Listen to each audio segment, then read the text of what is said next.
ketiga ini ayat-ayat yang umum di sini ketika dia belum memberikan syarat, ya, disebut dengan lafaz-lafaz yang mutlak. Jadi ayat-ayat yang masih umum juga sebenarnya, tapi kemudian datang hadis atau ada sunnah baginda Nabi Muhammad SAW yang memberikan syarat-syarat tertentu atas kandungan hukum dari ayat-ayat itu. Ya, paham bedanya ya?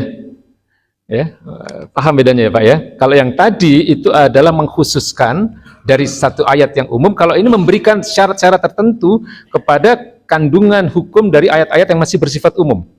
Ya, mungkin kalau kita sampaikan contohnya akan lebih jelas.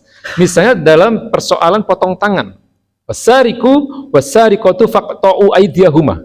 Pencuri laki-laki dan pencuri perempuan potonglah tangan keduanya. Ya, kalau kita melihat dari ayat ini saja, maka tidak bisa, artinya ayat ini masih bersifat mutlak, ayat ini masih bersifat umum tanpa menjelaskan tentang bagaimana kondisi, ya, bahwa hukum ini harus diterapkan. Ya, maka dijelaskan oleh hadis berikut ini yang disampaikan oleh baginda Nabi besar Muhammad SAW yang ada di dalam Musnad Ahmad, dikatakan la tuqta'u al-yadu illa fi rubu'i dinarin fasaidan. Ya, jadi orang-orang atau pencuri yang dipotong tangan keduanya itu dengan syarat bahwa yang dicuri itu minimal adalah 1/4 dinar, ya, rubu'in dinarin, ya, fasaidan, 1/4 dinar ke atas, ya. Jadi kalau 1 dinar itu sekarang berapa kira-kira, Pak? 1 dinar itu berapa gram emas, Pak Ridwan? Mas biasanya ini, ya. Ada yang tahu? Kurang lebih 4 ya, 4 gram emas. Jadi 1 dinar itu kira-kira 4,25 gram emas.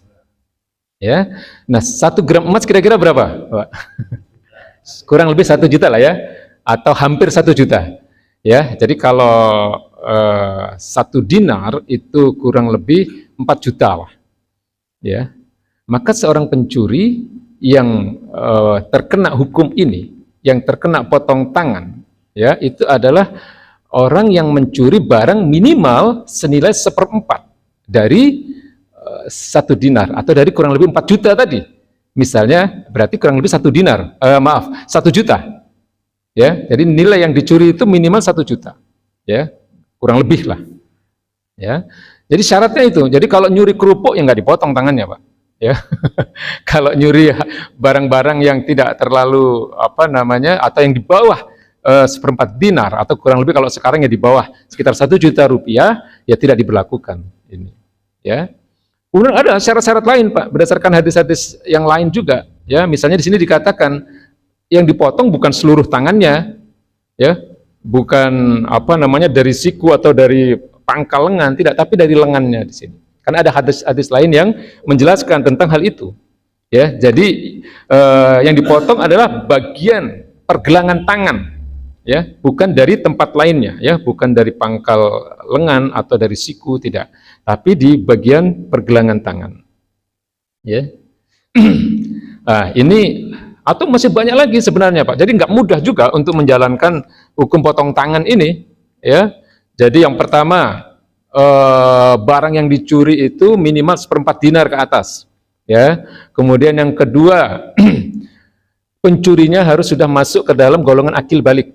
Ya, kalau yang mencuri anak-anak atau yang mencuri orang yang kehilangan akal, ya, orang gila dan sebagainya, ya tidak dikenakan hukum itu. Ya, atau ada syarat lain. Dalam hadis lain disebutkan bahwa barang yang dicuri itu harus berada di tempat penyimpanan yang layak. Ya, harus di tempat penyimpanan yang benar-benar merupakan tempat penyimpanan yang layak. Jadi kalau barangnya ada di depan rumah, di pinggir jalan, kemudian ditemukan orang, ya tidak termasuk bagian dari pencurian. Ya, artinya orang yang mengambil tadi tidak terkena hukuman seperti ini, karena barang yang dicuri tidak ditempatkan pada penyimpanan yang layak.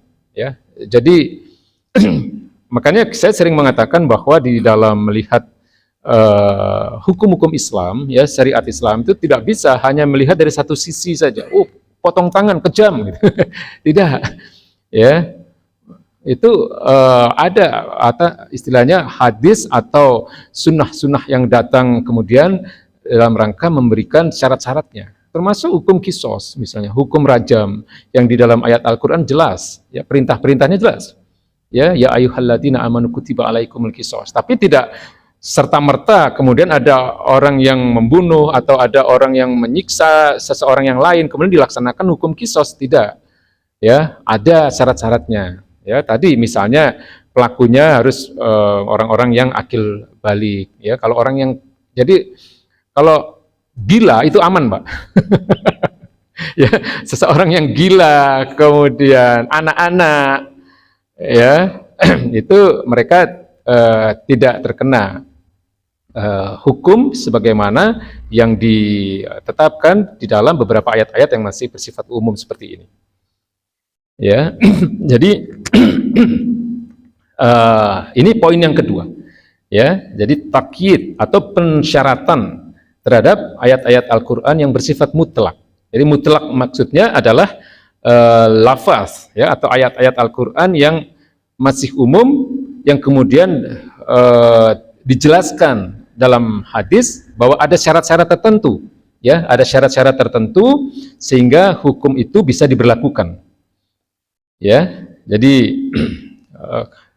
seperti yang saya katakan tadi bahwa di dalam memandang hukum-hukum Islam tidak bisa dipandang dari satu sudut pandang saja, apalagi kalau itu dari sudut pandang manusia yang tidak berakidah Islam. Ya, kalau orang-orang yang tidak berakidah Islam melihat hukum potong tangan misalnya, atau hukum rajam misalnya, atau hukum kisos misalnya, mereka akan mengatakan itu melanggar hak asasi manusia. Ya, tidak. Jadi yang jelas bahwa apapun yang datang dari Allah Subhanahu wa taala dan Rasulnya harus kita yakini bahwa itu adalah yang terbaik. Ya, karena Allah adalah zat yang maha baik. Pasti yang turun dari Allah itu baik untuk manusia.